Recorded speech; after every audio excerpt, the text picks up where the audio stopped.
Thursday afternoon chat. Your favorite artists with Jayar. Ladies and gentlemen, if you could please put your hands together, unless you're driving, for Chris from Stars Go Damn. How are you? What's up? I'm good. How are you? Good, good. Every time I see you in this room, you're just coming out of having a big hit. So it's like this cool little thing that you have a song blow up, and then we chat. And Come then, on, so let's you repeat know, this we should process. make this happen more often then. You know what I mean? To clarify, just so people can wrap their heads, they know the songs, but to wrap their heads around who you're associated with is, first was You Are Loved. That's Can right. you give us a 2-second hook? You No, just are loved. there it is. Like And what? now the latest one that we've been playing, which I think could top You Are Loved. Come which on. is Heaven on Earth. Is that actually you in the song? Oh, yeah, man. Okay. That's all me. It's not a sound effect? No way. That's just what you heard. Right. Outside of wife and children, what is the greatest part of coming off the road for you? When it's done, you throw that bag Oh, down, man. and it's too easy to say wife and kids. It is easy to say wife and kids, but when you've been gone so much, that literally is it. Yeah. I was on the road for like 3 years, where I was gone for 8 months a year.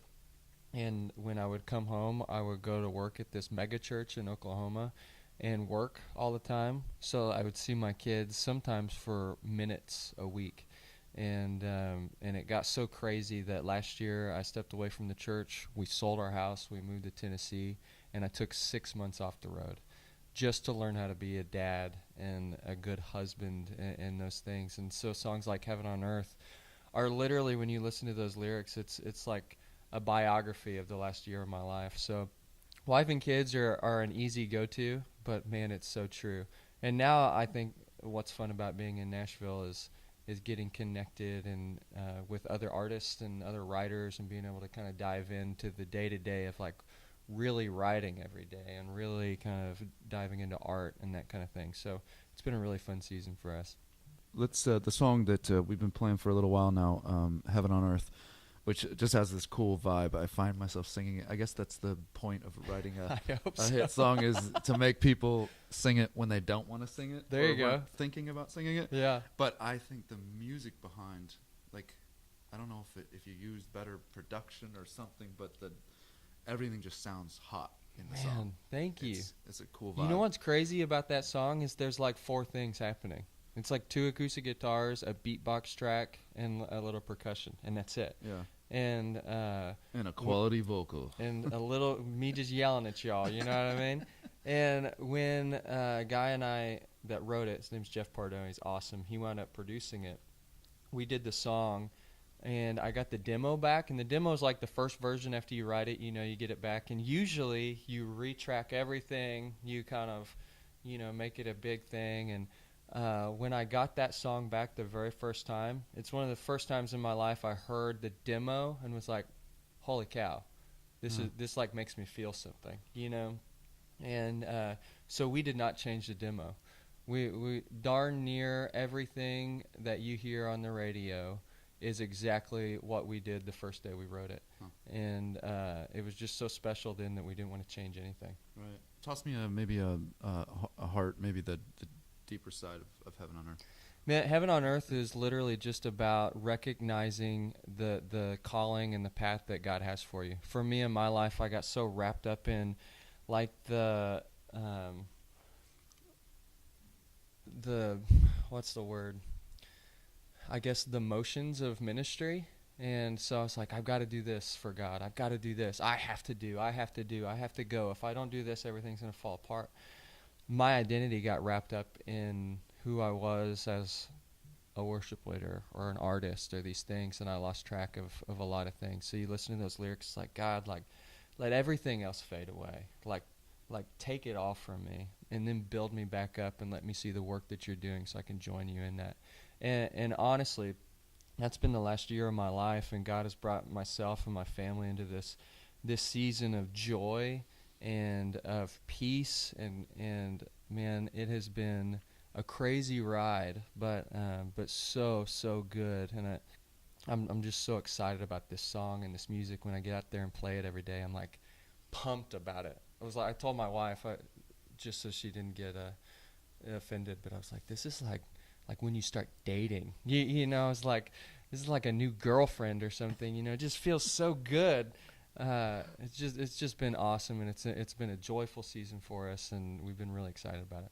Let's take I like to bounce back and forth between giving people some heart Okay, and then some stupid. let's do this. I'm good at that. I'm going to put that on a shirt. Let's say that somebody, it doesn't matter who, but they gifted you a spaceship. Okay. Right?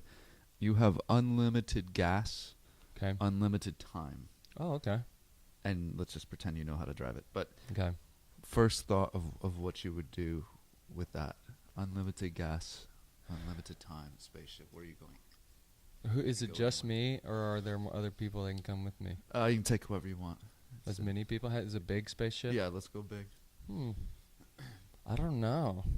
Because your first thought is like to go somewhere like on Earth. That's cool. But then it's like, but there's so many other places that you could go. Yeah, let's. I say think it's I'd quite just fast. start Star Trekking, you know? Like, what was their tagline? Like, we used to watch that when I was a kid. I don't remember. To infinity and beyond. That's Buzz Lightyear, I think. But yeah, I just Buzz Lightyear it, man. I just jump in and see what we could find. Are you the kind of person that you need to know that black hole? You need to go see it, or I think if I got into it and I started thinking about it, yeah, I'd have to go figure it out. But Yeah. as long as I don't like think about it, then it wouldn't bother me. or are you a Saturn? Like, I need to go put my feet on one of those rings. Well, you could do both. Yeah. You know what I mean? Just hit Saturn on the way. See what happens. The Be all good. GPS, That's you- right. You put. It's like, take a left at Jupiter and we'll be cool. It's like on the GPS where you put your final destination, but then you add a stop. That's right. Yes. And I always picture my GPS as Wanda Sykes, like yelling at me, telling me where to turn. You just missed your turn, you know. That doesn't Be exist, great. does it? I wish it That did. would be amazing. If it did, if it did, somebody tell me. Somebody call me and let me know where I can find that because it'd be amazing. It's great. That or Snoop Dogg, that'd be pretty. Yeah. cool. Let's reach into the fishbowl of random questions with Chris of Stars Go Dim. What is the stupidest way you've ever hurt yourself? Okay, so I'm 33 now, which like apparently is old. The other day I was feeling like in shape and feeling good about myself, you know. So I had my band guys with me who are all like 10 years younger than me. And we happened to stop at my parents' lake house in Oklahoma for a day off. And I was like, let's go out. Let's go wakeboarding, you know. So we've got the wakeboard boat and all this stuff, and there's like these ballast things where you fill up a bunch of water in the boat because the wake's not big enough already. So you put like 2,000 pounds of water in it, and you make this monstrous wake. So I'm like, and of course I'm still like telling my dad because he's awesome. Like, Dad, fill up the bags, you know. And we have this moment. I'm like, I'm going for it. I haven't wakeboarded in like 5 years because I've been so busy on the road. I used to be kind of good at it. So we get out there, and I'm like kind of feeling good. I'm jumping, doing this stuff, and then I'm like, I'm going to try a backflip. This is going to be great. So I throw this backflip, and I don't quite do it correctly.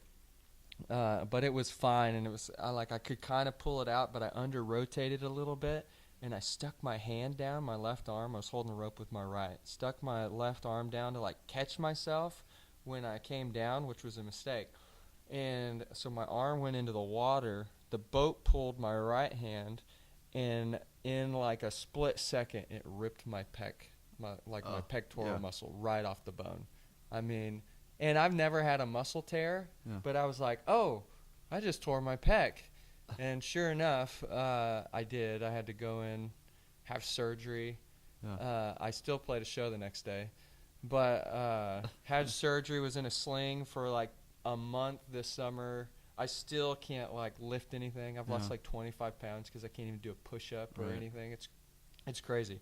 That's probably one of the dumbest ways I've hurt myself, although there's plenty of other really stupid things I've done. About mid-30s, your body just starts falling apart. That's perfect. And then last one here. The fishbowl of random questions here with Chris of Stars Go Dim. What is your favorite movie? But don't tell us what it is. Okay. Describe it to us. You guys are never going to get this. Okay. It's the best movie. I'm kind of like, I like these, like, chick flick type of like emotional movies, right? Yeah. So I saw the preview for this, and it has Rachel McAdams in it and this redheaded kid, and I can't remember his name, but I love her, so it's like, oh, I got to see this. But when they showed the previews, it looked like a whole nother movie. Like this guy can like travel in time, and it looked like he was gonna go back in time and like make her fall in love with him or something. But that was not the movie. And so basically, it's this guy. He has the ability to travel through time. He can go back to anywhere, but some things will like affect the future and change some things. But it's really a movie about like his bond with his dad. So I'm not kidding you. I watched this thing, and at the end of it, I cried for 15 minutes. Wow. Like I just sat there bawling my eyes out. And it's pretty much the greatest movie of all time. I did not describe that in any length very well. But it's like my favorite movie. It's crazy. He travels in time. It's his dad. All the men in the family can do it. It's more than like this love thing. It's like if you have a son or if you have a dad, it's amazing movie. Right. It's amazing. So let me take a guess. I'm not even going to take a guess because I think you've picked one that is not one that I would know. You would know it. I was going to guess Back to the Future 3, but I don't remember that scene though. It's called About Time. Okay. And it's like a sleeper, the best. Okay. Yeah, you have to find it. Yeah. I don't even know what year it came out at this point, but like, and you have to be in the right mood. Like you have to be ready, and probably girls won't get it as much as like guys with bonds with their dads and stuff. But man, it'll get you. It will sneak up on you, man. All right. Well, this is interview 2 for us. I think we're getting the knack. Yes. So, Chris of Stars Go Dim, thank you so much for the time today. Well, thank you for having me, and hopefully we'll do this again real soon. The Thursday Afternoon Chat. Your favorite artists with Jayar.